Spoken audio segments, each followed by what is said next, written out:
got the doctor in front of your name. And I'm wondering if you can draw for the listeners and viewers, as a relationship expert, how does childhood trauma impact adult relationships? It's a direct impact. From childhood trauma, your attachment styles and attachment fractures, until you have a corrective emotional experience, you will continue to rehearse those patterns that you see, that you've seen in your life, what you understand, because there was some, sometimes Tyler Perry storylines you'll see lines that'll be this big, like, revelation of some things, but then he don't necessarily spin the black on it. But he mentioned, like, killing his dad and how his dad used to beat on his mom and things like that. So and then his brothers are known across the town for their, like, brute, like, aggression and all of that. So when you have strong emotions, when someone has done you wrong, in order to exert control over your situation, you use violence, you use aggression, you use, yelling, you withhold, you manipulate, you control. And so that is all, he was not, it doesn't appear that he was ever taught to speak his mind, ask for what he wants. He wasn't even allowed to dream to be anything different. If you, he was the only one that graduated from high school out of his family, out of his brothers. But if at the, in the bar, initial bar scene, when Ava was trying to get Dallas to go back home, and the younger brother was like, he don't need that daggone job. I said, I'm sorry. Right. He did say that. I'm sorry. He know what?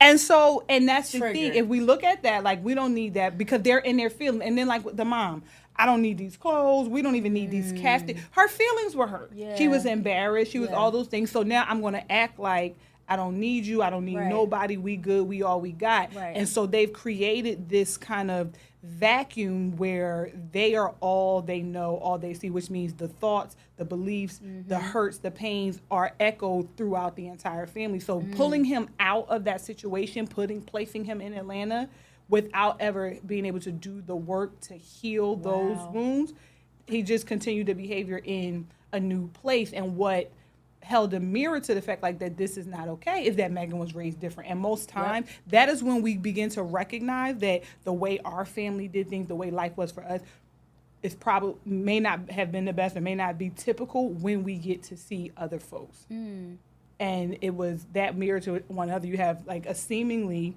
healthy family, 2-parent household, church-going family, the good girl, the one, like, when we want to talk about things, we want to sit down, we want to unpack, we want to love, we want to be patient, we want to be kind, fruit of the spirit. Right. That was like, man.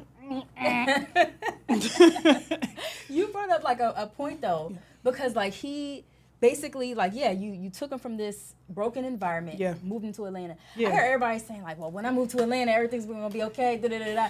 But you're saying, like, if you don't fix whatever the system is, like, whatever is broken, you're going to repeat those same behaviors in whatever environment you move to. Same behavior, different zip code.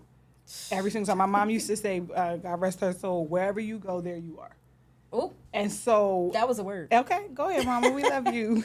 But yeah, so it is that, like I said, that corrective emotional experience, meaning like something that happens to you where you learn or develop the skill to break, that is utilized to break the pattern. Yeah. And then you have to decide that I'm not going to do whatever I used to do because it isn't really serving me at the end of the day. Yes. And we see that, like, I don't believe that he would have went through with the divorce. I believe that was his family speaking. He was echoing the voice of his family. They were egging him on. It was definitely his family who sent him the picture of Ava and Benji at the park, which also, like, where they were in the middle of nowhere. Where did that come from? How did you get that picture? Like, that's neither here nor there. Right. Neither here nor there.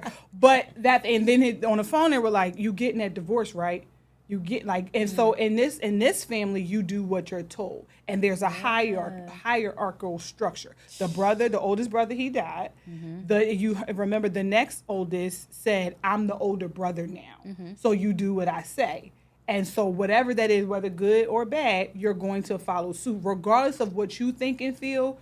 What is deemed by me or by the mother, in some cases, as the good of the family, respecting the family, loyalty to the family, you're going to have to do, even if it does not match what you think, feel, or believe. Wow. And then what you see with Dallas is he felt like Megan was trying to change him, and then also he was beholden to even his family. And so he never got a chance to just be. The doctor in front of your name.